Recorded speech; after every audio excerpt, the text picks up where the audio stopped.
আসসালামু আলাইকুম ওয়া রাহমাতুল্লাহি ওয়া বারাকাতুহু।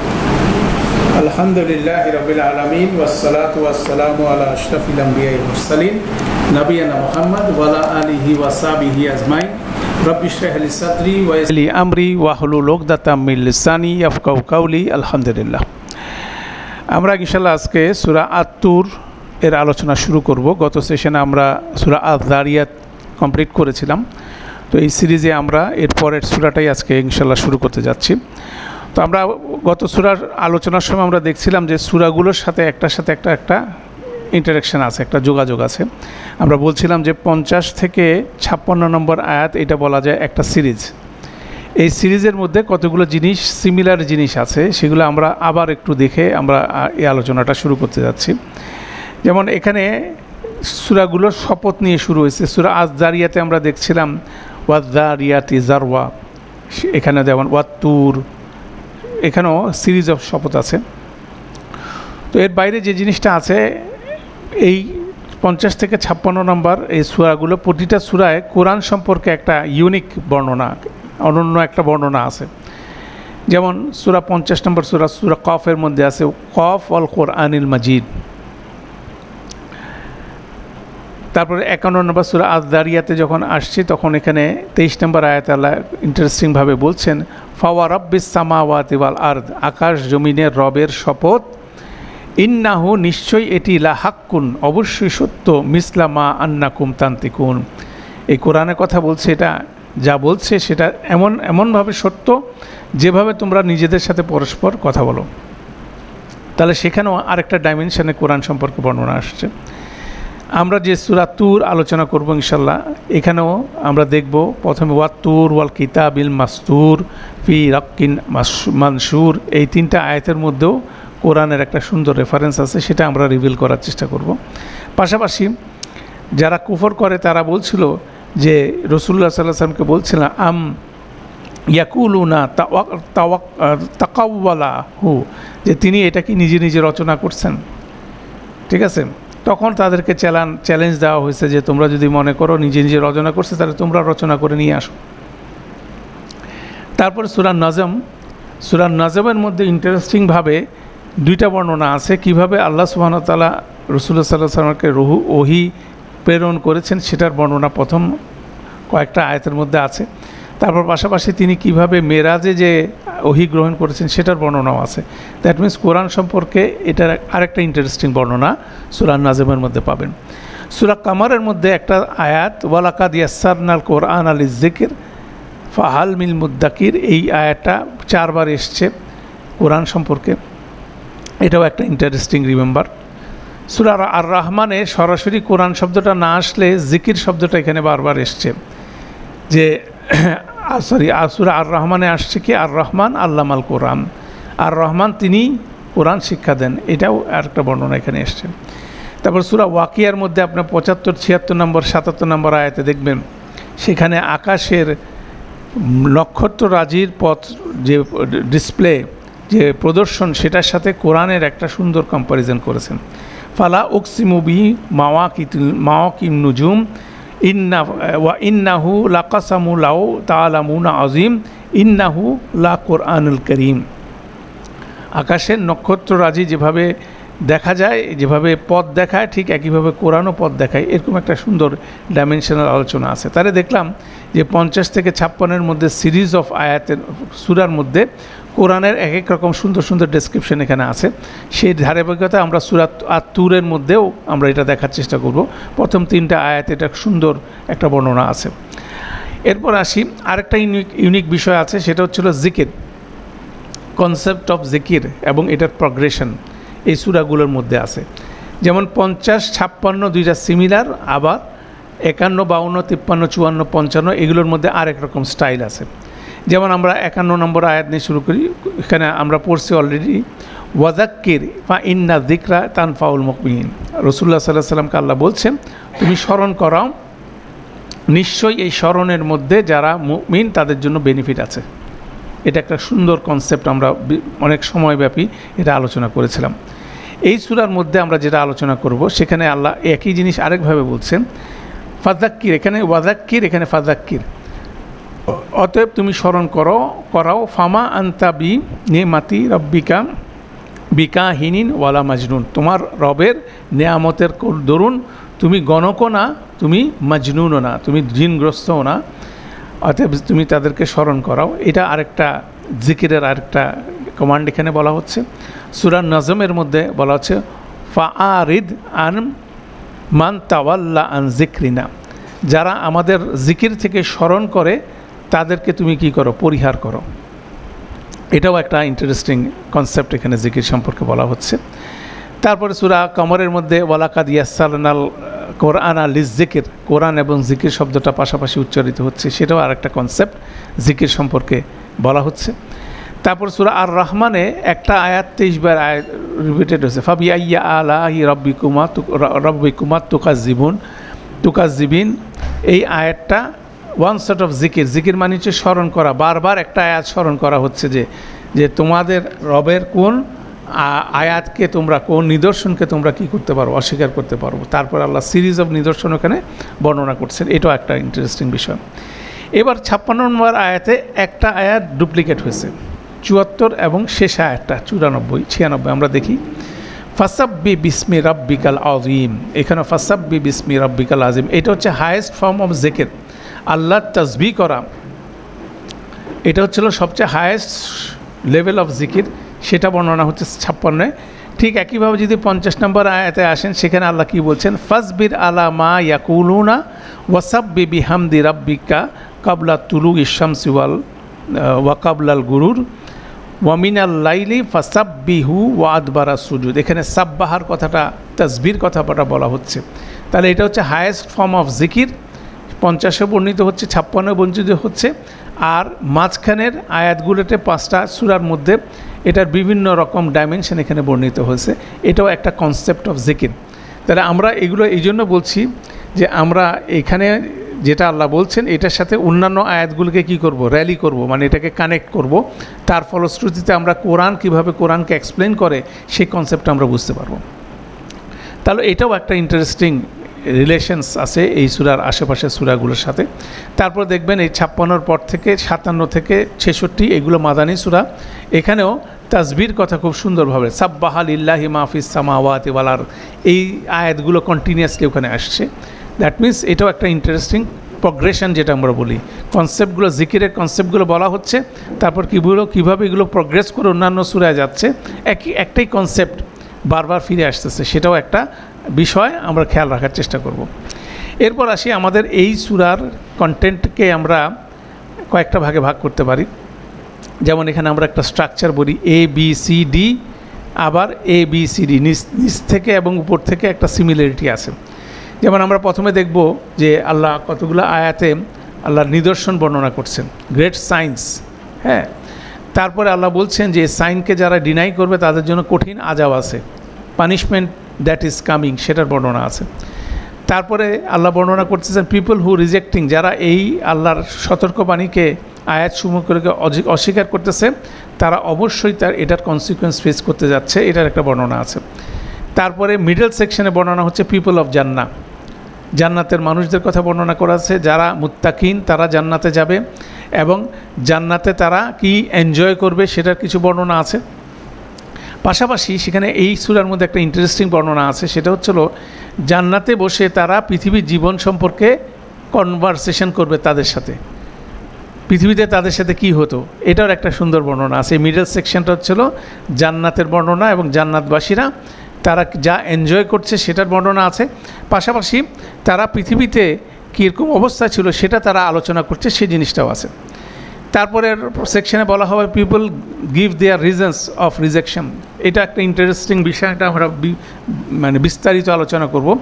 এখানে খুব ক্র্যাফটি ওয়েতে সুনিপুণভাবে আল্লাহ বর্ণনা করছেন যারা আল্লাহর কিতাবকে অস্বীকার করে, রসুলকে অস্বীকার করে, তারা কি ধরনের লজিক দেয়, কী ধরনের কথা বলে, সেটার একটা বড় একটা লিস্টিং বলতে তালিকা এখানে আছে। সেটা হচ্ছে people give there reasons of rejection, একটা লিস্ট আছে। তারপরে তারা যাই বলুক না কেন পানিশমেন্ট ইজ কামিং, যতই লজিক তাদের মতো করে দেখে কিছু যায় আসে না, যে শাস্তি আসার কথা সে শাস্তি আসতেছে। এবং শেষে আল্লাহ বললেন, তার রসুলকে বললেন যে তুমি তাদের এইসব কথাবার্তাকে ইগনোর করো, তুমি আল্লাহর তাসবিহ করো, দ্যাট উইল বেনিফিট ইউ। মানে এইসব কথায় কান লাগায় যদি এটাতে বেশি নিমগ্ন হয়ে যাও, আল্লাহর তাসবিহ থেকে বিরত থাকো, সেটাতে বেনিফিট হবে না সেটা। তাহলে এরকমভাবে যখন সাবজেক্টটা আছে, আপনাকে যদি প্রথম সাবজেক্ট হচ্ছে গ্রেট সায়েন্স, আল্লাহর নিদর্শনসমূহ, সেটা ইন্ডিকেট করে কি করা উচিত, ডু তাসবিহ এবং অফ ইউর রব। এই নিদর্শনগুলো থেকে আল্লাহর রবের কি তাসবিহ করাটাই হচ্ছে না আমাদের কাজ। সেকেন্ড সাবজেক্ট হচ্ছে পানিশমেন্ট দ্যাট ইজ কামিং, আল্লাহ বর্ণনা করছেন পানিশমেন্ট ইজ কামিং। আবার বর্ণিত হচ্ছে যে যাই কিছু বলুক না কেন, সে পানিশমেন্টটাকে কেউ রোধ করতে পারবে না। পিপল হু আর রিজেক্টিং, যারা এটাকে অস্বীকার করছে তারা কনসিকুয়েন্স ফেস করবে। যারা রিজেক্ট করতেছে তারা রিজন বর্ণনা করছে। এবং মিডল সেকশনে আছে মুত্তাকিদের বর্ণনা, তারা কিভাবে জান্নাতে থাকবে এবং জান্নাতে গিয়ে তারা কিভাবে দুনিয়া নিয়ে কথাবার্তা বলবে, সেটার একটা বর্ণনা। এটা একটা অর্গানাইজেশন আমরা বর্ণনা করছি। যখন আমরা কোরআন পড়তে থাকবো এই সূরাটা, তখন এই অর্গানাইজেশনটা যদি, এই স্ট্রাকচার যদি মাথায় থাকে, আপনি দেখবেন যে কীভাবে রিপিট হয়ে আসতেছে, একটা সাবজেক্ট আরেকটার সাথে রিলেট করতেছে। এটাকে ব্রডলি আরও শর্ট হইতে তিনটা সাবজেক্টে ভাগ করা যায়। People who denied the truth are going to face punishment, যারা সত্য অস্বীকার করছে তারা পানিশমেন্ট ফেস করতে যাচ্ছে। মাঝখানকার সাবজেক্ট হচ্ছে মুত্তাকিনদের ব্যাপারে আল্লাহ বলছেন, যারা মুত্তাকি তারা কিভাবে জান্নাতে থাকবে এবং দুনিয়া নিয়ে তারা জান্নাতে কী চিন্তাভাবনা করবে। শেষে আল্লাহ বলছেন পিপল, মানুষ তাদের রিজন দেখাচ্ছে তারা কী জন্য অস্বীকার করছে, কিন্তু তারপরেও পানিশমেন্ট তাদের কাছে আসছে। অতএব তাদেরকে উপেক্ষা করো, তুমি আল্লাহর তাসবিহকে সমুন্নত রাখো। ঠিক আছে, এই ধরনের একটা সুন্দর স্ট্রাকচার এই সূরার মধ্যে আছে, আলহামদুলিল্লাহ। এরপর আসি আমরা, এটা আমরা আগেও আলোচনা করছি সূরা আয-যারিয়াতের ক্ষেত্রে, আবার রিপিট করি।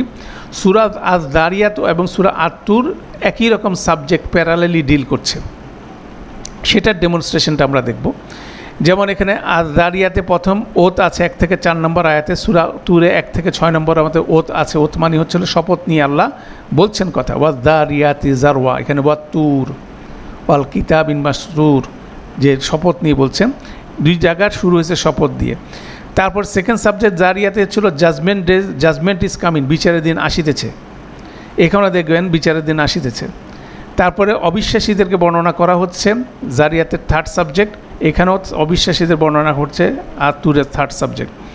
তারপরে আর্নিং দ্য রিওয়ার্ড, এখানেও আর্নিং দ্য রিওয়ার্ড, কীভাবে তারা তাদের কর্মফল পাবে সেটার বর্ণনা এখানে আছে, দুই জায়গায় আছে। Everyone gets what they deserve, এটার একটা বর্ণনা আছে, যেটা করবে সেটার বিপরীতে তারা কী পাবে সেটা বর্ণনা আছে। Everyone gets what they deserve, এখানেও একই রকম বর্ণনা আছে। তারপরে ছিল গো ব্যাক টু আল্লাহ, ফাফিররু ইলাল্লাহ, এটা খুব সুন্দরভাবে আছে। ফাফিররু ইলাল্লাহ ইন্নী লাকুম মিনহু নাযিরুন মুবিন, সূরা আয-যারিয়াতে পড়ছি। এটাকে অন্যভাবে আল্লাহ এখানে বলছে, ইন্না কুন্না মিন কাবলু নাদউহু, নিশ্চয়ই আমরা ছিলাম ইতিপূর্বে, আমরা ডাকতাম তাকে, ইন্নাহু হুয়াল বাররু ওয়াল রাহিম, তিনি হচ্ছিল সব রকম গুডনেস ওনার কাছে আছে এবং তিনি রহমত করে যাচ্ছেন। অতএব এখানেও একই রকম কল আছে, যেটা হচ্ছিল go back to Allah, go back to Allah. Role of messenger, এখানে রোল অফ মেসেঞ্জার, এইগুলোর বিপরীতে মেসেঞ্জার মানে রসুলরা কী করবে সেটা আল্লাহ বর্ণনা করছেন। আল্লাহ, হোয়াই আল্লাহ ক্রিয়েটেড আস, ওমা খালাকতুল জিন্না ওয়াল ইনসা ইল্লা লিয়াবুদুন, এটা যেমন বর্ণিত হয়েছে সূরা আয-যারিয়াতে। সিমিলার আয়াত আছে, আম খুলিকু মিন গায়রি শাইইন আম হুম খালিকুন, আল্লাহ বলছেন যে তারা কি অন্য কোনো কিছু সৃষ্টি করতেছে না, আমরা সৃষ্টি করতেছি। ঠিক আছে, অতএব সৃষ্টি সংক্রান্ত দুইটা আয়াতের একটা প্যারালাল আছে এখানে।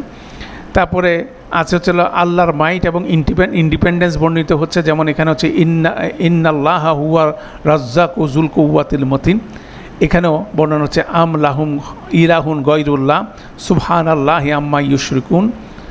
ঠিক একইভাবে আল্লাহর মাইট, ক্ষমতা এবং আল্লাহর স্বাধীনতা, স্বতন্ত্রতা এখানে বর্ণিত হচ্ছে। আরেকটা সাবজেক্ট, দুইটা সূরায় শেষ হচ্ছে থ্রেট টু ডিসবিলিভার, যারা অবিশ্বাসী তাদেরকে কি দেওয়া হচ্ছে, তাদেরকে সতর্ক করা হচ্ছে, তাদেরকে হুমকি দেওয়া হচ্ছে। এইভাবে যদি আমরা দেখি, এটা এই জন্য দিলাম, আমরা সূরা আয-যারিয়াত পড়ে এসেছি, এটার স্ট্রাকচার সম্বন্ধে আমরা জানি, সাবজেক্টগুলো জানি। এখন সূরা আত-তুর পড়তে থাকবো আর সূরা আয-যারিয়াতকে স্মরণ করতে থাকবো। তাহলে আমরা যখন এই দুইটা ইন পেয়ার, যখন এতদিন কি পড়তাম, সূরা আয-যারিয়াত পড়তাম, এখন সূরা আয-যারিয়াত তুর একসাথে পড়বো। যখন আমি এই দুইটাকে একসাথে পড়বো তখন দেখবো যে কি একই রকম সাবজেক্ট ফিরে আসতেছে। এই স্ট্রাকচারটা যদি আমার মাথায় থাকে তাহলে কি করব, এই রিলেশনগুলো আমরা খুব কুইকলি করতে পারবো যে কোন আয়াতটা সূরা আয-যারিয়াতের সাথে সূরা আত-তুরের সাথে কিভাবে রিলেটেড হচ্ছে। এটাও খুব সুন্দর স্টাডি আমাদের আয়াতগুলো মনে রাখার ক্ষেত্রে, সেটা আল্লাহ আমাদের জন্য সহজ করুন। আচ্ছা, তো এখানেও দেখেন দুইটা সূরার মধ্যে আমরা যেটা বলছিলাম ওথ, দুইটার মধ্যে কি আছে, শপথ আছে। যেমন এখানে ওয়াদ-দারিয়াতি যারওয়া ওয়াল হামিলাতি উইকরা ওয়াল জারিয়াতি ইউসরা ওয়াল ফাল মুকাসসিমাতি আমরা, এভাবে করে চারটা ওয়াতের মধ্যে এখানে বর্ণিত হচ্ছে।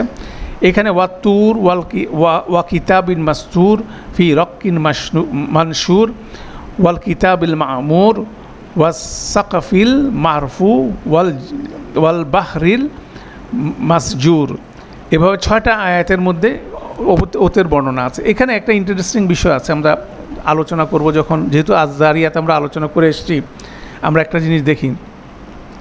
প্রথম 4টা আয়াতে সূরা আয-যারিয়াতে যেটা বর্ণনা হচ্ছে, আল্লাহ ফিজিক্যাল কিছু জিনিসের কথা বলছেন, যেমন বাতাসের কথা বলছেন। বাতাস কিভাবে আল্লাহর সিদ্ধান্ত বাস্তবায়নে ভূমিকা পালন করে আল্লাহর নির্দেশ অনুযায়ী, সেটা মূলত বর্ণিত হচ্ছে। যে বাতাস কী করে যে কোনো জিনিস তুলে নেয়, উপরে তুলে তারপর এটাকে নিয়ে যায় অনেক দূরে। যেমন বালিকে নিয়ে যায়, তারপরে কীকে নিয়ে যায়, পানিকে নিয়ে যায়, তারপরে ইভেন কি সমুদ্রের জাহাজকেও নিয়ে যায়।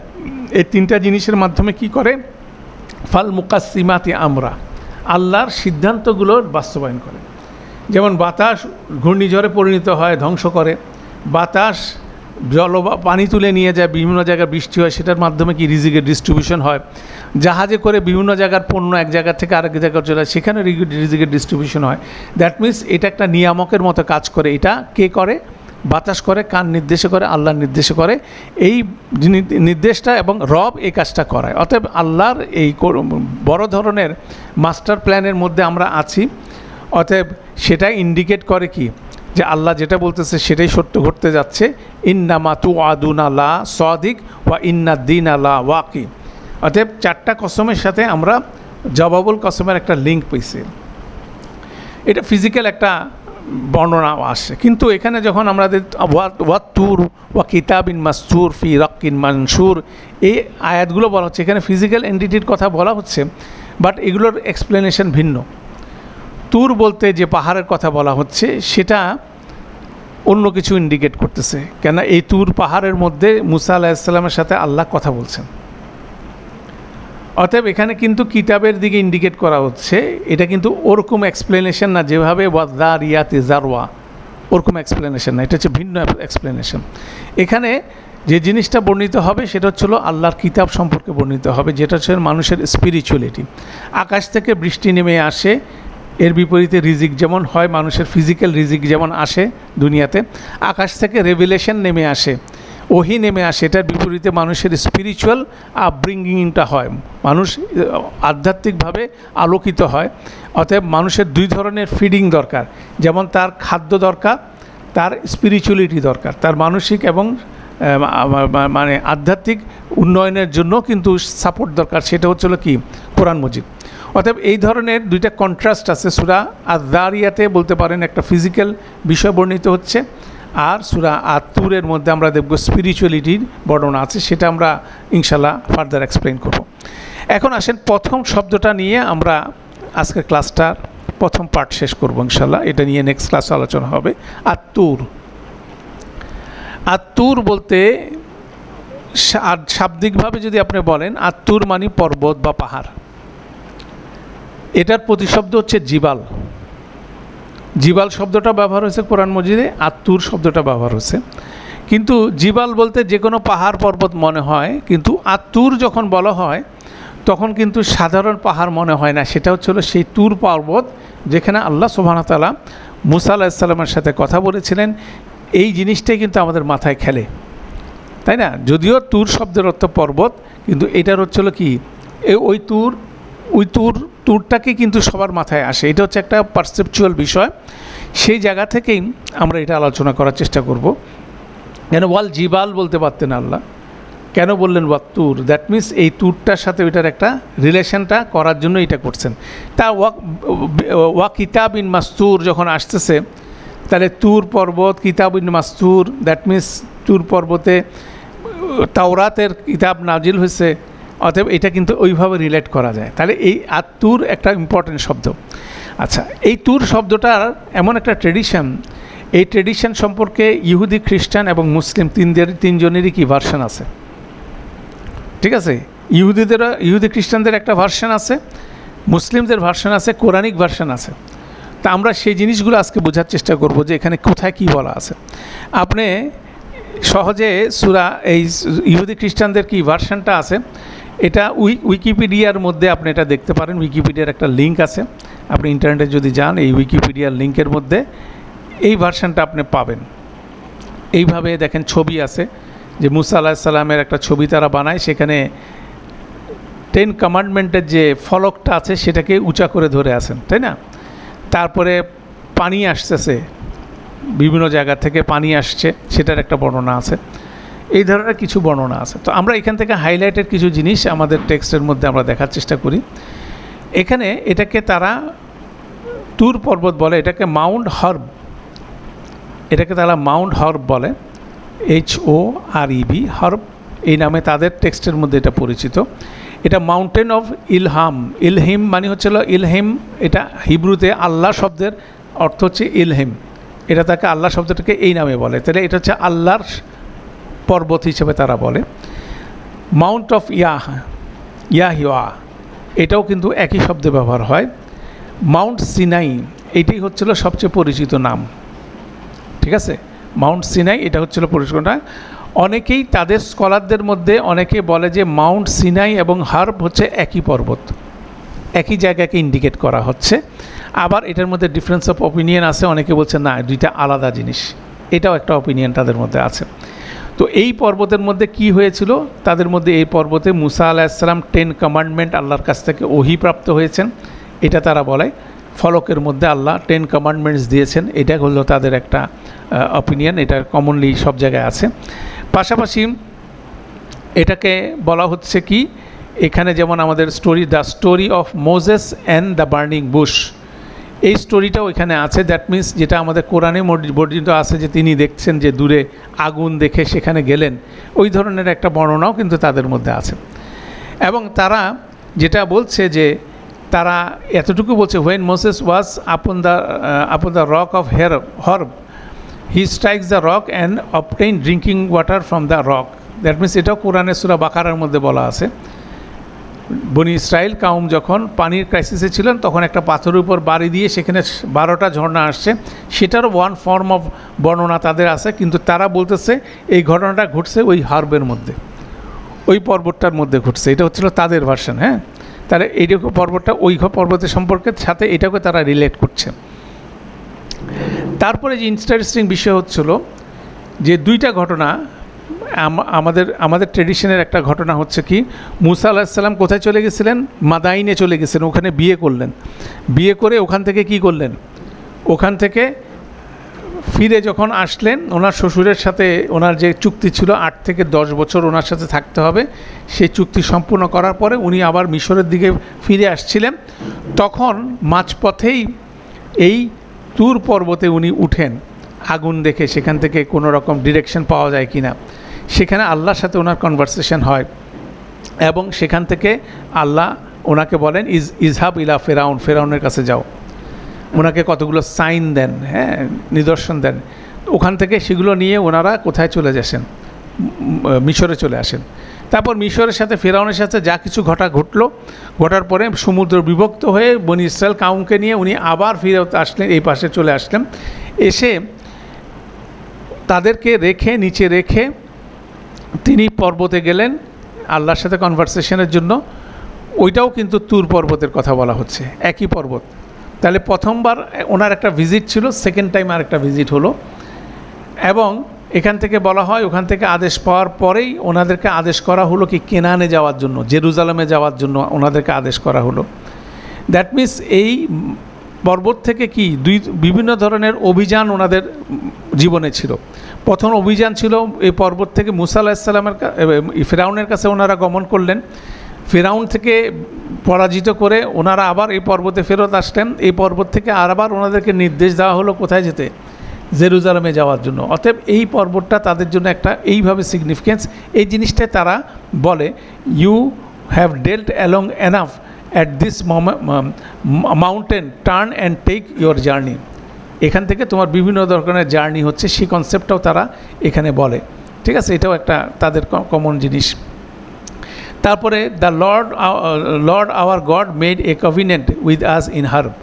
তারাও এটাও বলে এখানে আমাদের কাছ থেকে একটা প্রতিজ্ঞা নিয়েছিল, সেটাও আমরা জানি যে কোরআনের ডেসক্রিপশনের সাথে মিলে। ঠিক আছে, সেই জিনিস পর্বতটার কথা বলা হচ্ছে। তারপরে এটাকে herb the Mount of god এই হিসাবে তারা এটা বলে, এটারও ডেসক্রিপশন আছে। ইন্টারেস্টিং বিষয় হচ্ছিল নিউ টেস্টিমেন্ট যেটা হচ্ছিল বাইবেল যেটাকে বলা হয়, খ্রিস্টানদের যে কিতাব, সেখানে মাউন্ট হার্ব বলে কোনো কিছু নাই। সেখানে আছে কি মাউন্ট সিনাই, এটার আরেকটা নাম মাউন্ট সিনাই, সেটা বর্ণনা আছে। কিন্তু সেটা সম্পর্কে একটা ইন্টারেস্টিং বর্ণনা তারা করছে। সে বর্ণনাটা এভাবে, one covenant is from Mount Sinai and bears children who are to be slaves, this is Hagar. মানে তারা একটা টেক্সট এখানে বানাইছে যে এই পর্বতের মধ্যে একটা প্রতিজ্ঞা নেওয়া হয়েছিল যে হাজারা, বিবি হাজারার বংশধররা হবে কি স্লেভ, দাস হবে তারা।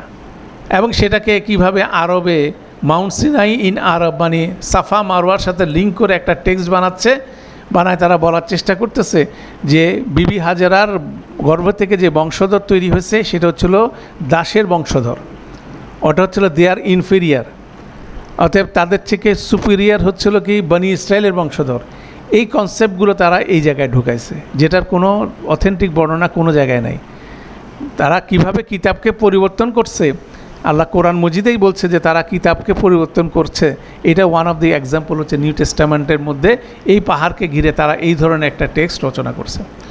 তো যাই হোক, আমরা তাদের বর্ণনাটা আমরা দেখলাম, এটা একটা বিষয়। তারপরে তুর শব্দের কিছু আক্ষরিক অর্থ আছে, সেটা আমরা নেক্সট ক্লাসে আর একটু ডিটেইল বলবো। যেমন একটা ধনুকের এক্সট্রিম দুইটা প্রান্তকে তুর বলা হয়, আর তুর শব্দের মধ্যে দুইটা এক্সট্রিম এন্ড, এটা ইমপ্লিকেশন আমরা দেখবো ইনশাল্লাহ নেক্সট সেশনে।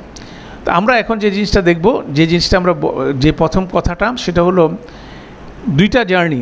একটা হচ্ছে প্রথম মুসা আলাইহিস সালাম আসলেন কি এই পর্বতে, যেখানে আল্লাহর সাথে কথোপকথন হলো। তারপর ওখানে আল্লাহ বললেন ফেরাউনের দিকে যাও, ফেরাউনের কাছে উনি গেলেন। সেখানে ফেরাউনকে আল্লাহর নির্দেশে পরাজিত করে উনি আবার ফেরত এসে এই পাহাড়ে উঠলেন। এই পাহাড়ে উঠে কি পেলেন? 10 কমান্ডমেন্টস পেলেন, এবং তাওরাতের শুরুটা এখান থেকেই শুরু হয়, তাই না? তাহলে এই দুইটা ইনসিডেন্টস ঘটলো। এবং একটা অপিনিয়ন আমরা বলছি কি এটা একই পাহাড়, আবার অনেকে বলছে না এটা দুইটা পাহাড়। তো কোরআন কিভাবে প্রমাণ করে এটা একই পাহাড়, সেটার বর্ণনাটা আমরা দেখি। সূরা মারিয়ামের 52 নম্বর আয়াতে যদি দেখেন, আমরা তাকে ডেকেছিলাম পাহাড়ের ডান দিক থেকে, এবং আমরা তাকে নিকটে এনেছিলাম যোগাযোগে, আর আমরা করুণাবশত আমাদের করুণাবশত আমরা তাকে দিয়েছিলাম তার ভাই হারুনকে নবী রূপে। এখানে দেখেন টার্মটা হচ্ছে আতুরিল আইমান, ডান দিকে, তুরের ডান দিক থেকে, তুরিল আইমান। এই কথাটা কখন বলা হচ্ছে? প্রথমবার যখন ভিজিট করলেন উনি, মাদাইন থেকে যখন আসলেন, সে বর্ণনা সূরা মারিয়ামের 52 নম্বর আয়াতে আসে। এবার আসেন সূরা আল কাসাসের 29 নম্বর আয়াতে।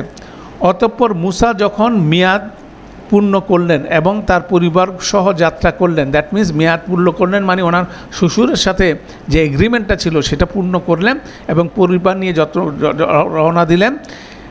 তখন তিনি পাহাড়ের কিনারা থেকে আগুনের আভাস পেলেন। এখানে দেখেন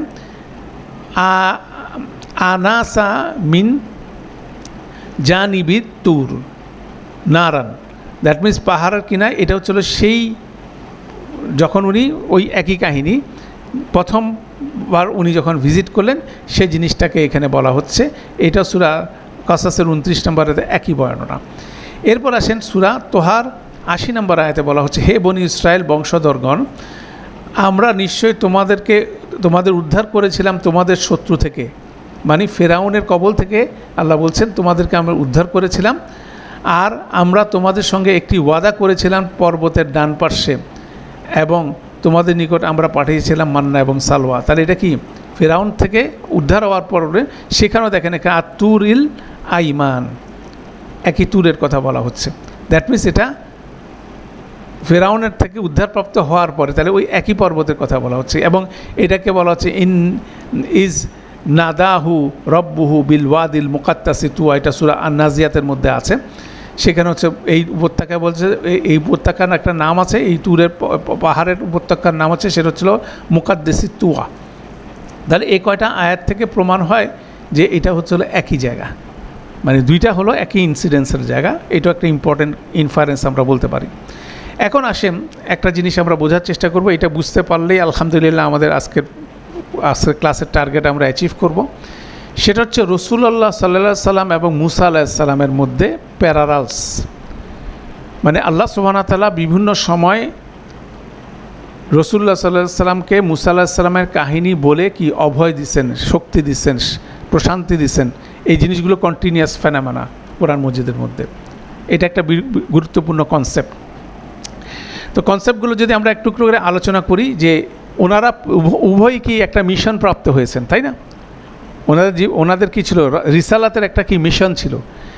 মিশনের মধ্যে কি মুসা আলাইহিস সালামকে আল্লাহ প্রেরণ করেছেন কার কাছে? ফেরাউনের কাছে। ইজহাব ইলা ফেরাউন ইন্নাহু তাগা।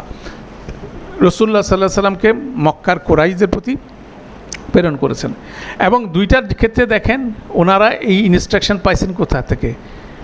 হেরা পর্বতে পেয়েছেন হচ্ছিল রাসূলুল্লাহ সাল্লাল্লাহু আলাইহি সাল্লাম, আর আত্তুরে পেয়েছেন কি মুসা আলাইহিস সালাম। দুইজনেই কিন্তু পাহাড়ের উপর উঠে সেই ইনস্ট্রাকশন গ্রহণ করেছেন। দুইজনের মধ্যে খুব সিমিলারিটি আছে। সেকেন্ড সিমিলারিটি হচ্ছিল ফেরাউন কিন্তু মুসা আলাইহিস সালামকে খুব ভালোবাসত, কিন্তু যখনই ওনাকে রবের ব্যাপারে দাওয়াত দিলেন তারপর ওনাকে কী করার, হত্যা করার জন্য উদ্যত হলেন। ঠিক একইভাবে কুরাইশদের কাছে কিন্তু রাসূলুল্লাহ সাল্লাল্লাহু আলাইহি সাল্লাম খুব সম্মানিত ব্যক্তি ছিলেন, আল আমিন as-সিদ্দিক as-সাদিক হিসাবে ছিলেন। যখনই কোরআন মজিদ নাজিল হলো, কোরআন যখন উপস্থাপন করলো কুরাইশদের কাছে, তারা তাকে কী করার চেষ্টা করলো, মারার চেষ্টা করলো। এবং মারতে মারতে মদিনা পর্যন্ত মারার জন্য প্রচেষ্টা হলো, সিরিজ অফ যুদ্ধ হলো, একই রকম আচরণ। দ্যাট মিনস ফেরাউন্ড ইকুইভ্যালেন্স টু কুরাইশ, আর রাসূলুল্লাহ সাল্লাল্লাহু আলাইহি ওয়াসাল্লাম আছে, মুসা আলাইহিস সালামের প্যারালালস আছে। এইটা কিন্তু ইন্টারেস্টিং কনসেপ্ট আছে। ঠিক একইভাবে ফেরাউনকে অনেকগুলো সাইন দেখানো হয়েছিল, ঠিক একইভাবে কুরাইশদেরকেও দুখানের সাইন দেখানো হয়েছিল, অনেকগুলো নিদর্শন কিন্তু তাদেরকেও দেখানো হয়েছিল। অতএব এই ধরনের কিন্তু প্যারালাল দুইজনের মিশনের মধ্যে আপনি পাবেন। এখন একটা কনসেপ্ট আমরা এখানে আলোচনা করি, সেটা হচ্ছিল মুসা আলাইহিস সালাম যখন ফেরাউনের কাছে আসলো তখন কি বলছিল? রবের দিকে দাওয়াত দিল। দাওয়াত দেওয়ার পরে বলছে রবের সাথে, মানে আল্লাহর সাথে কি ওনার কথা হয়েছে? কোথায় কথা হয়েছে? পাহাড়ের উপরে, আত্তুরের উপরে কথা হয়েছে না? এই যে কনসেপ্টটা, এটাকে মুসা আলাইহিস সালামের এই কনসেপ্টটাকে ফেরাউন মেনে নিতে চায় না।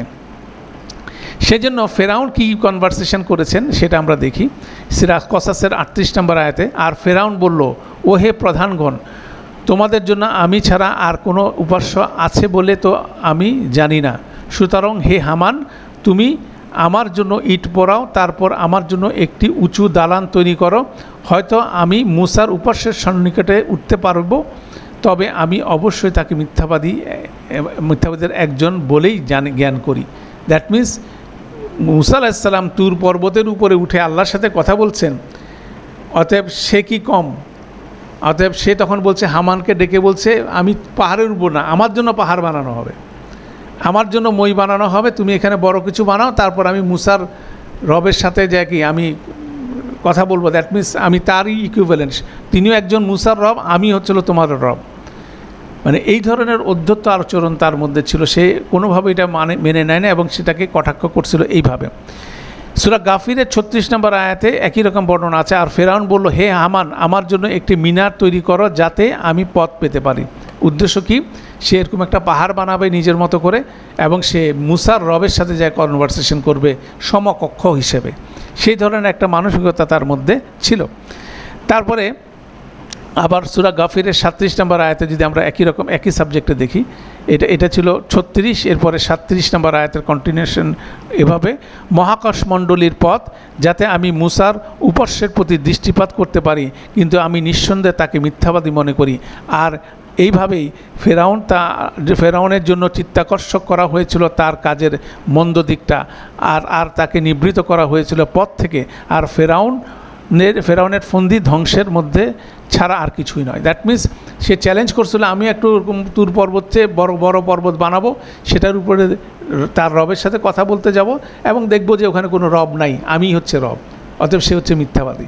এই ধরনের একটা অ্যানালজি সে আর্গুমেন্ট কার সাথে করছিল? মুসা আলাইহিস সালামের সাথে করছিল। এবার আসেন কোরাইশরা কী করছিল সেটা দেখেন। কোরাইশরা 43 নম্বর সূরার 31 নম্বর আয়াতে ওয়াকালু ওয়ালাউ নুজ্জিলা হাযাল কুরআনু আলা রাজুলিন মিন কারিয়াতিন আজিম, এই কোরআন এই এতিম ব্যক্তির উপরে কেন নাজেল হইল? দুইটা শহরের প্রধান ব্যক্তিরা তো অনেক জ্ঞানবান, তাদের উপর নাজেল হল না কেন? তারা বলে এই কোরআনখানা দুইটি জনপদের মধ্যে কোনো এক প্রভাবশালী ব্যক্তির কাছে কেন অবতীর্ণ হলো না? তাহলে কনসেপ্টে দেখেন সিমিলার। সে ফিজিক্যাল একটা স্ট্রাকচারের কথা চিন্তা করতেছে কে? ফেরাউন। আর মক্কার কোরাইশদের তো এরকম কোনো ফিজিক্যাল স্ট্রাকচার ছিল না। তারা কি করছে? তাদের জ্ঞাতি গোষ্ঠী জাতিকে তারা মনে করতেছে অনেক বড়, বিশাল। তাহলে সেই বিশাল পর্বতের ইকুইভ্যালেন্সটা কাকে মনে করতেছে? তারা আবু জেহেলকে মনে করতেছে, তায়েফের যারা সর্দার তাদেরকে মনে করতেছে এরা হচ্ছে ওরকম পর্বতের মতো একটা বিষয়। তাদের কাছে নাজেল না হয়ে কেন রাসূলুল্লাহ সাল্লাল্লাহু আলাইহি ওয়াসাল্লামের উপর নাজেল হয়েছে? অতএব এই জিনিসটা ঠিক একইভাবে সূরা আনফালের 31 নম্বর আয়াতে যখন তা বলা হচ্ছে ওয়া ইজা তুতলা আলাইহিম আয়াতুনা, যখন তাদের উপরে আমাদের আয়াতগুলো তেলাওয়াত করা হয়, কলু কাদ সামি'না লা, আমরা অলরেডি এটা শুনেছি, লাউ নাশাউ লা কুলনা মিসলা হাজা, আমরা যদি চাই তাহলে আমরা এরকম কথা আমরাও বলতে পারি। ঠিক আছে, ইন হাজা ইল্লা আসাতুরুল আউয়ালিন, এরা পূর্ববর্তী জেনারেশনের রূপকথার কথা ছাড়া আর কোনো কথা না। এইভাবে তারা এই কিতাবকে কী করছে? অস্বীকার করছে। একই রকমভাবে এই জিনিসটা আসছে। তাহলে এটাও একটা প্যারালাল আমরা দেখলাম। তাহলে আর তুর বলার সাথে সাথে শুধুমাত্র পর্বত মাথায় খেলে নাই, এটা আমাদের কনসেপ্টটা যেটা বোঝার চেষ্টা করতেছি। তুর বলার সাথে সাথে রাসূলুল্লাহ সাল্লাল্লাহু আলাইহি ওয়াসাল্লামের মাথায় মুসা আলাইহিস সালামের এবং ওনার জীবনের মধ্যে যত রকম প্যারালাল আছে পুরা জিনিসটাই ওনার মাথায় প্লে করছে। এটা খুব ইন্টারেস্টিং বিষয় থাকে। আমরা যখন এই যে ইভেন কি আমরা এখানে যখন ক্লাস নোটটা প্রিপেয়ার করতেছি, আমি এখানে আপনাকে দুই একটা শব্দ আমি দেখতেছি, কিন্তু আমি অনেকগুলো কথা বলতেছি। কারণ এই দুইটা কথার শব্দের মধ্যে কি আছে? অনেকগুলো কথা লুকায়িত আছে, সাথে সাথে আমার স্মরণের মধ্যে আসতেছে। ঠিক একইভাবে যে জিনিসটা হচ্ছে আতুর বলার সাথে সাথে রাসূলুল্লাহ সাল্লাল্লাহু আলাইহি ওয়াসাল্লামের মাথায় কী প্লে করছে সে জিনিসটা আমরা একটু বোঝার চেষ্টা করতেছি, কেন ওনার সাথে ওনার জীবনের একটা অসাধারণ প্যারালাল ছিল। এরপর আসেন ফেরাউনের প্রতি আয়াতগুলো যখন প্রেরণ করা হয়েছিল তখন তাদের রিয়াকশানটা কী ছিল? সেই আয়াতগুলো কীরকম আপনি দেখেন। সেই তুর পর্বতে প্রথম ভিজিটেই তো মুসা আলাইহিস সালামকে আল্লাহ কী বলছেন? তোমার লাঠিটা ছুঁড়ে ফেলো, সাথে সাথে এটা সাপে পরিণত হয়ে গেল। আবার নিয়ে নিলেন, এটা একটা মিরাকেল দিলেন। তোমার হাত দুইটা তোমার বগলের নিচে ঢুকাও এবং বের করো, এটা শুভ্র হয়ে গেল এবং একটা লাইট বের হয়ে আসতেছে। এটাও একটা নিদর্শন। এই নিদর্শনগুলো যখন ক্রনোলজিক্যালি যখন দেখানো হলো ফেরাউন এবং ফেরাউনের পর্ষদদেরকে, তাদের রিয়াকশন কী ছিল? তারপরে একটা 9 সাইন ছিল, যেমন ব্যাং আসতেছিল, পঙ্গপাল আসছিল, তারপর রক্তের নদী আসছিল, এরকম 9টা সাইন ছিল। সেটার বিপরীতে তাদের কী রিয়াকশন ছিল এটা আমরা দেখি। বলা হচ্ছে আর যখন তাদের উপরে মরকের আবির্ভাব হলো তারা বলল, হে মুসা, তোমার রবের কাছে আমাদের জন্য প্রার্থনা করো যেন তিনি তোমার কাছে ওয়াদা করেছেন, যেমন তিনি তোমার কাছে ওয়াদা করেছেন, তুমি যদি আমাদের কাছ থেকে মহামারী অপসারিত করে দাও তাহলে তবে আমরা নিশ্চয়ই তোমাতে ঈমান আনবো আর তোমার সঙ্গে অবশ্যই বনি ইসরায়েলদেরকে পাঠিয়ে দেব। যখন ওই সাইনগুলো দেখা যাচ্ছে সাথে সাথে বলছে যে তুমি তোমার উদুদ, এবং ইন্টারেস্টিং একটা ইয়া মুসা উদু লানা রাব্বাক, হে মুসা তুমি তোমার রবকে ডাকো, এগুলো সরাতে বলো, যদি সরাও তাহলে কি করব? তুমি তোমার প্রতি আমরা ঈমান আনবো। বিষয়টা ছিল এরকম। তারপরে আয়াতে বলছে ফালাম্মা কাশাফনা, অতএব কিন্তু যখন আমরা তাদের থেকে মহামারী দূর করলাম নির্দিষ্ট সময়ের জন্য যাতে তারা পৌঁছালো, দেখো তারা ভঙ্গ করলো, তারা সেই ওয়াদা কিন্তু রাখলো না, তাই না? একইভাবে এখানে 43 নম্বর সূরাতে বলা হচ্ছে আর তারা বলল, হে জাদুঘর, ও হে জাদুঘর। তখন মুসা আলাইহিস সালামকে কটাক্ষ করে বলতেছে, হে ম্যাজিশিয়ান, হ্যাঁ, ইয়া আইয়ুহা সাহির, হ্যাঁ, বলল তোমার প্রভুকে আমাদের জন্য ডাকো যেন তিনি তোমার কাছে অঙ্গীকার করেছিলেন, আমরা অবশ্যই তখন পথলম্বী হব। এখানে দেখেন উদু লানা রব্বাক বিমা আহিদা ইন্দাকা ইন্নানা লা মুহতাদুন, বলা হচ্ছে, একই রকম কথা বলল। তারপরে পরের আয়াতে দেখেন বলা হচ্ছে ফালাম্মা কাশাফনা আনহুমুল আযাবা ইজহুম ইয়ানকুসুন, যখনই তাদের কাছ থেকে সে আযাবটা সরাই দিল তারা সে অস্বীকার করতে থাকলো সব কিছু, তাই না? তাহলে এই ঘটনা যেমন ফেরাউনের সাথে মুসা আলাইহিস সালামের ঘটেছিল, একই রকম ঘটনা ঘটছিল কি রাসূলুল্লাহ সাল্লাল্লাহু আলাইহি ওয়াসাল্লামের সাথে মক্কার কুরাইশদের। সেটা সূরা দুখানে বর্ণিত হচ্ছে। দুখানের 10 নম্বর আয়াতে দেখেন, সুতরাং তুমি অপেক্ষা করো সেই দিনের যখন আকাশ থেকে নেমে আসবে প্রকাশ্য ধোঁয়া নিয়ে, দুখানিল মুবিন, মানুষকে জড়িয়ে ফেলে এ এক মর্মন্দু শাস্তি। আমাদের প্রভু, হে আমাদের রব্বানা ইকশিফ আন্না আযাবা ইন্না মুমিনুন, হে আমাদের রব আমাদের থেকে শাস্তি সরিয়ে নাও, নিঃসন্দেহে আমরা বিশ্বাসী হচ্ছি। মক্কাবাসী এই কথাটা বলছিল, ঠিক আছে? তারপর বলা হচ্ছিল এটা যদি হয়, তারপর বলছে সুম্মা তাওয়াল্লা আনহু ওয়াকালু মুআল্লামুন মাজনুন, তখন তারা যখন এটা সরাই দিল তখন তারা তার থেকে ফিরে গিয়েছিল এবং বলেছিল শেখানো পাগল। মানে একই রকম আচরণ তারা করেছিল, তাই না? তাহলে ওহী নিয়ে আসলো হেরা পর্বত থেকে, যে আচরণ ফেস করলো রাসূলুল্লাহ সাল্লাল্লাহু আলাইহি ওয়াসাল্লাম, মুসা আলাইহিস সালাম একই রকম আচরণ ফেস করলো। এটাও একটা প্যারালাল এখানে আছে। তারপরে এখানে আরও ইন্টারেস্টিং হচ্ছে সূরা দুখানে যখন এটা বর্ণনা হচ্ছে 10, 11, 12, 13, 14, 15, 16 আয়াতের পরে, তারপরে 17 নম্বর আয়াতে বলছেন, আল্লাহ কি বলছেন, ওয়ালাকাদ ফাতান্না কাবলাহুম কাউমা ফেরাউন, আর তাদের আগে আমরা তো ফেরাউনের দলকে পরীক্ষা করেছিলাম। দ্যাট মিনস আল্লাহ নিজেই এটাকে কী করতেছেন, লিঙ্ক করে দিচ্ছেন যে ফেরাউনের সাথে, মানে মুসা আলাইহিস সালামের সাথে ফেরাউনের যে ঘটনা এবং রাসূলুল্লাহ সাল্লাল্লাহু আলাইহি ওয়াসাল্লামের সাথে কুরাইশদের ঘটনা সিমিলার, একই রকম প্যারালাল সেখানে আছে। এটাও কিন্তু একটা গুরুত্বপূর্ণ বিষয়। এরপর আসি আমরা আল্লাহ সুবহানাহু ওয়া তাআলা রাসূলুল্লাহ সাল্লাল্লাহু আলাইহি ওয়াসাল্লামের সাথে কীভাবে ঘনিষ্ঠ ছিলেন এবং মুসা আলাইহিস সালামের সাথে কীভাবে, এটার কিন্তু প্যারালাল আছে। যেমন সূরা তহার প্রথমে 2 নম্বর আয়াতে আল্লাহ বলছেন মা আনজালনা আলাইকাল কোরআনা লিতাশকা, আর আমরা তোমার কাছে কোরআন অবতরণ করিনি যে তুমি বিপন্ন বোধ করবে। এই আলোচনার শেষে আল্লাহ 9 নম্বর আয়াতে বলছেন ওয়া হাল আতাকা হাদিসু মুসা, তোমার কাছে কি মুসার কাহিনী এসে পৌঁছেছে বলে মুসা আলাইহিস সালামের বর্ণনা দিচ্ছেন, ঠিক আছে? এভাবে ঠিক 10 নম্বর আয়াতে বলছে স্মরণ করো তিনি দেখতে পেলেন একটি আগুন, সেই বর্ণনাটা যেটা একটু আগে আমরা দেখলাম সূরা তহার মধ্যে, যে তিনি কিভাবে হেদায়েতের জন্য পাহাড়ের উপর উঠে হেদায়েত নিয়ে ফিরে আসলেন। তো একইভাবে কিন্তু কোরআনের রাসূলুল্লাহ সাল্লাল্লাহু আলাইহি ওয়াসাল্লাম খুব যখন ডিপ্রেসড ছিলেন, উনি যখন কোনো উপায় পাচ্ছিলেন না, তখন তিনি হেরা পর্বতে অবস্থান করলেন এবং সেখান থেকে কোরআন পাওয়ার পরে তিনি কিন্তু হেদায়েতের রাস্তায় পরিচালিত হলেন, এবং সেটা একটা ইন্টারেস্টিং বিষয়। এরপর আসেন সূরা তহার 14 নম্বর আয়াতে যে কনভারসেশনটা মুসা আলাইহিস সালামের সাথে আল্লাহর হয়েছিল, সেখানে আল্লাহ মুসা আলাইহিস সালামকে বলছেন ইন্নানি আনাল্লাহ লা ইলাহা ইল্লা আনা, নিশ্চয়ই আমি হচ্ছে আল্লাহ, আমি ছাড়া আর কোনো ইলাহ নেই, ফাবুদুনি, অতএব শুধুমাত্র আমার ইবাদত করো, ওয়া আকিমুস সালাতা লিযিকরি, এবং সালাত কায়েম করো আমার জিকিরকে সমুন্নত রাখার জন্য। এই একই কনভারসেশন যদি দেখেন রাসূল সাল্লাল্লাহু আলাইহি সাল্লামের সাথে আল্লাহর ইন্টারাকশন কোথায় হয়েছিল, মিরাজে যখন আল্লাহ রাসূল সাল্লাল্লাহু আলাইহি সাল্লামকে নিয়ে গেছেন, সেখানে ওনাকে কি দিয়েছিলেন, 5 ওয়াক্ত সালাত দিয়েছিলেন। ওয়া আকিমুস সালাতা লিযিকরি, যেমন মুসা আলাইহিস সালামের কনভারসেশনের প্রথম কনভারসেশনে উনি বলছেন এটা যে সালাত কায়েম করো আমার জিকির স্টাবলিশমের জন্য, রাসূল সাল্লাল্লাহু আলাইহি সাল্লামকে কিন্তু মেরাজে নিয়ে কিন্তু একইভাবে সালাত উনি প্রদান করলেন। তাহলে দেখা যাচ্ছে তুর পর্বতে মুসা আলাইহিস সালামের সাথে ইন্টারাকশন, রাসূলুল্লাহ সাল্লাল্লাহু আলাইহি সাল্লামের সাথে মিরাজে আল্লাহর ইন্টারাকশনের মধ্যে কি একটা প্যারাল আছে। তাহলে তুর বলার সাথে সাথে ওনার মাথায় কিন্তু অনেক কিছু খেলতেছে, আমরা সেটা বোঝার চেষ্টা করতেছি। তারপর দেখেন ইন্না সাআতা আতিয়া, নিশ্চয়ই শেষ সময় অতি সংকটে, এবং শেষ সময় আসার একটা বড় সাইন হচ্ছিল কি, রাসূলুল্লাহ সাল্লাল্লাহু আলাইহি সাল্লামের আগমন, শেষ নবীর আগমন মানেই হচ্ছিল এরপরে সবচেয়ে বড় ইভেন্ট কি, সবচেয়ে বড় ইভেন্ট হচ্ছিল কিয়ামত ঘটতে যাচ্ছে। তাহলে সেই জিনিসটাও কিন্তু একই মেসেজের মধ্যে আসছে।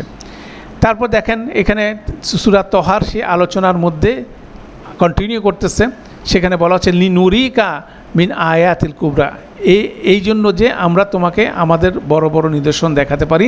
আল্লাহ যখন মুসা আলাইহিস সালামকে সিলেক্ট করলেন তুর পাহাড়ের পর্বতে মাথায়, তারপর তাকে লাঠির এবং হাতের দুইটা মিরাকেল দিলেন, তারপরে সেই জিনিসটা বললেন। একইভাবে যদি আপনি দেখেন রাসূলুল্লাহ সাল্লাল্লাহু আলাইহি সাল্লামকে যখন মেরাজে নিয়ে গেলেন, সেটার বর্ণনাটা সূরা ইসরা 17 নম্বর আয়াতে, সূরার প্রথম আয়াতে বর্ণনা হচ্ছে। সেখানে সুবহানাল্লাযী আসরাহা বিআবদিহি লাইলা মিনাল মসজিদিল হারামি ইলাল মসজিদিল আকসা আল্লাযী বারাকনা হাওলাহু লিনুরিহু মিন আয়াতিনা। একইভাবে আল্লাহ সেখানে রাসূলুল্লাহ সাল্লাল্লাহু আলাইহি ওয়াসাল্লামকে কী আয়াতগুলো দেখাচ্ছেন সেটারও বর্ণনা এখানে আছে, তাই না? তারপরে এটা বর্ণনার করার পরেই, মানে সূরা বনী ইসরাইলের প্রথম আয়াতের পরেই সেকেন্ড আয়াতে ওয়া আতাইনা মূসাল কিতাবা ওয়া জালনা হুদান লিল বনী ইসরাইল, ঠিক একইভাবে মূসা আলাইহিস সালামের প্রসঙ্গটা চলে আসলো। দেখা যাচ্ছে যে রাসূলুল্লাহ সাল্লাল্লাহু আলাইহি ওয়াসাল্লাম মূসা আলাইহিস সালামের কন্টিনিউয়াস প্যারালাল কিন্তু কোরআনের মধ্যে আপনি পাবেন। যেমন এখানে এই সূরা তোহার 25 নম্বর আয়াতে একটা দোয়া, ক্বালা রাব্বি ইশরাহ লি সাদরি, মানে ওনার মুখের যে জড়তা সেটা দূর করে দেওয়ার জন্য তিনি দোয়া করতেছেন, হে আমার প্রভু, তিনি বললেন আমার প্রভু আমার বুক আমার জন্য প্রসারিত করো। আর একইভাবে প্যারাল সূরা ইনশিরার মধ্যে দেখেন আলাম নাশরাহ লাকা সাদরাক, আমি কি তোমার বক্ষকে প্রশস্ত করে নিই। একই মূসা আলাইহিস সালামকে চাইতে হয়েছে, রাসূলুল্লাহ সাল্লাল্লাহু আলাইহি ওয়াসাল্লামকে চাওয়ার দরকার নাই, তারপরেও আল্লাহ ওনার কি বক্ষকে প্রশস্ত করে দিয়েছেন। তারপরে ওয়া ইয়াসসির লি আমরি, এর মূসা আলাইহিস সালাম দোয়া করছেন আমার জন্য কি করেন, আমার কাজ আমার জন্য সহজ করে দেন। আল্লাহ সূরা ইনশিরার মধ্যে 2 নম্বর আয়াতে বলছেন ওয়া আদআনা আলা আনকা উজরাক, আল্লাহ ওনার পিঠের থেকে সমস্ত বোঝা অপসারণ করে দিচ্ছেন। ফা ইন্নামা আল উসরি ইউসরা, এবং আল্লাহ বলছেন যে কষ্টের সাথে সাথে আল্লাহ কী দিতেছেন, সহজতা দিচ্ছেন। এভাবে প্যারালাল দেখতে পারেন। তারপর মূসা আলাইহিস সালামকে যখন হারুন আলাইহিস সালামের সাথে ট্যাগ করলেন, তখন মূসা আলাইহিস সালাম বললেন লিকাই নুসাব্বিকা ওয়া নাসকুরা কাসিরা, যাতে করে আমরা দুইজন মিলে আপনার প্রচুর পরিমাণে তাসবিহ করতে পারি এবং আপনার কথা স্মরণ করতে পারি। সেজন্য মূসা আলাইহিস সালাম হারুন আলাইহিস সালামকে চাচ্ছিলেন। আল্লাহ সুবহানাহু ওয়া তাআলা সূরা ইনশিরায় বলতেছেন ওয়া রাফা'না লাকা যিকরাক, এবং তোমার জন্য আমার স্মরণকে কি, তোমার স্মরণকে কি আমরা সমুন্নত করেছি। তো এইভাবে আমরা প্যারালাল দেখছি। এবং সবচেয়ে লাস্ট যেটা প্যারালাল আমরা এখানে আলোচনা করব, সূরা তহার মধ্যে 37 থেকে 40 নম্বর আয়াত। এখানে একটা সুন্দর বর্ণনা আছে। সেই বর্ণনাটা এরকম, আল্লাহ সুবহানাহু ওয়া তাআলা মূসা আলাইহিস সালামকে তার অতীত বর্ণনা করে শোনাচ্ছেন। সেটা আমরা একটু বাংলায় পড়ে দেখি। আর আমরা তো তোমার প্রতি আরও একবার অনুগ্রহ করেছিলাম, চেয়ে দেখো আমরা তোমার মাতাকে অনুপ্রেরণা দিয়েছিলাম যা অনুপ্রাণিত করার ছিল।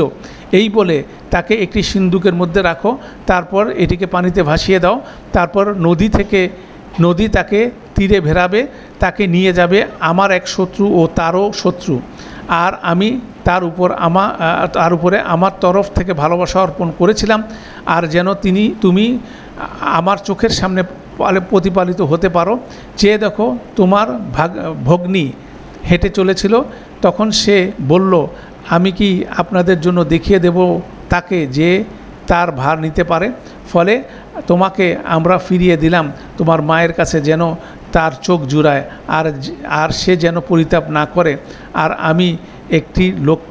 তুমি একটি লোককে মেরে ফেলেছিলে, তারপর তো আমরা তোমাকে মনোপীড়া থেকে উদ্ধার করেছিলাম, আর আমরা তোমাকে পরীক্ষা করেছিলাম বহু পরীক্ষায়। এরপর তুমি বহু বৎসর অবস্থান করেছিলে মাদিয়ানবাসীদের সাথে, তারপর হে মূসা তুমি সিদ্ধান্ত অনুযায়ী এসে পৌঁছেছো। এটা ছিল আল্লাহ রিমাইন্ড করলেন কখন, যখন উনি তুর পর্বতে আসলেন, ওনার ব্যাক পুরা হিস্ট্রিটাকে কী করলেন, টেনে নিয়ে এসে ওনাকে রিমাইন্ড করলেন, তাই না? যেমন রিমাইন্ড করলেন আপনি সূরা দোহার মধ্যে জানেন আলাম ইয়াজিদকা ইয়াতীমান ফাআওয়া, তিনি কি তোমাকে এতিম অবস্থায় পাননি, তখন তিনি আশ্রয় দেন। ওয়া ওয়াজাদাকা দাল্লান ফাহাদা, আর তিনি তোমাকে পান দিশাহারা, কাজে তিনি পথ নির্দেশ দেন। ওয়া ওয়াজাদাকা আইলান ফাআগনা, আর তিনি তোমাকে পান নিঃস্ব অবস্থায়, সেজন্য তিনি সমৃদ্ধ করেন। একই রকম প্যাসেজ কিন্তু আপনি প্যারালাল কোরআন মজিদের মধ্যে পাবেন। তো এখান থেকে আমরা যে জিনিসটা বোঝার চেষ্টা করলাম সেটা হচ্ছিল কি, যে তুর পর্বতে যা কিছু প্রথম ঘটনা যেটা ঘটেছিল সেটা যখন তুর বলা হয়, রসুল্লাহ সাল্লাল্লাহু আলাইহি সাল্লামের জীবনের সিমিলারিটিসগুলো কি ওনার মনের মধ্যে ভেসে আসছে, এবং আমরা সেটাই চেষ্টা করলাম। ওই প্রথম এপিসোডটা যেটা যখন আল্লাহর সাথে মুসা আলাইহিস সালামের কনভারসেশন হলো, সেই সময়কার বিষয়গুলো এবং এই সামগ্রিক বিষয়গুলো কীভাবে রসুল্লাহ সাল্লাল্লাহু আলাইহি সাল্লামের সাথে প্যারালাল হচ্ছে, এই জিনিসটা যদি আমরা বুঝি, তখন তুর বলার সাথে সাথে আমরাও সেরকম একটা অনুভূতি পেতে পারি, তাই না? এইটা হচ্ছে প্রথম এক্সপ্লেনেশন আমরা তুরের ক্ষেত্রে আলোচনা করলাম। আমরা নেক্সট ক্লাসে করব সেকেন্ড এপিসোডের কথা। সেকেন্ড এপিসোডে কী হয়েছিল? সেকেন্ড এপিসোডে মুসা আলাইহিস সালাম এবং ওনার বনি ইসরায়েলকে আল্লাহ ফেরাউনের কবল থেকে উদ্ধার করলেন, করে সমুদ্র পার করে নিয়ে আসলেন। পার করে নিয়ে আসার পরে কি বনি ইসরায়েল কাউমকে এক জায়গায় হারুন আলাইহিস সালামের নেতৃত্বে রেখে উনি তুর পর্বতে গমন করলেন আল্লাহর নির্দেশে। সেখানে 40 দিন অবস্থান করে তাওরাতের প্রথম অংশ উনি ওখান থেকে গ্রহণ করলেন, যেটা সরাসরি আল্লাহর সাথে ওনার কনভারসেশন হলো, সেই 10 কমান্ডমেন্টস। ওইটা হচ্ছে সেকেন্ড কনভারসেশন। তুর বলার সাথে সাথে সেটাও কিন্তু মাথার মধ্যে আসতে হবে। অতএব সেটার ব্যাপারে আমরা নেক্সট সেশনে আলোচনা করবো ইনশাল্লাহ। এই জিনিসটা যদি আমাদের বোঝা যায়, মূল বিষয়টা হচ্ছে আমরা প্রথম 1-2 আয়াত নিয়ে একটু ফোকাস করছি, কেন এটা যদি বোঝা যায়, বাকি সূরার বিষয়টা কিন্তু এটার আঙ্গিকেই হবে। এটার আঙ্গিকে আমরা যদি প্রথম যে শপথের বিষয়গুলো যদি বুঝতে পারি, তারপর সাবজেক্টগুলো কিন্তু কমন, কেন একই সাবজেক্ট আমরা আলোচনা হয়েছে কোথায়? সূরা আয-যারিয়াতে আলোচনা হচ্ছে। এখন আমরা সেই জিনিসগুলো এই আঙ্গিকে আমরা আবার শুনবো, অতএব এটা ডিফারেন্ট ফ্লেভার হবে। অতএব আমরা প্রথম শপথগুলো বোঝার চেষ্টা করি। আল্লাহ আমাদের জন্য সহজ করুন। সুবহানাকা আল্লাহুম্মা ওয়া বিহামদিকা আশহাদু আল্লা ইলাহা ইল্লা আনতা আস্তাগফিরুকা ওয়া আতুবু ইলাইক। আসসালামু আলাইকুম ওয়া রাহমাতুল্লাহি ওয়া বারাকাতুহু।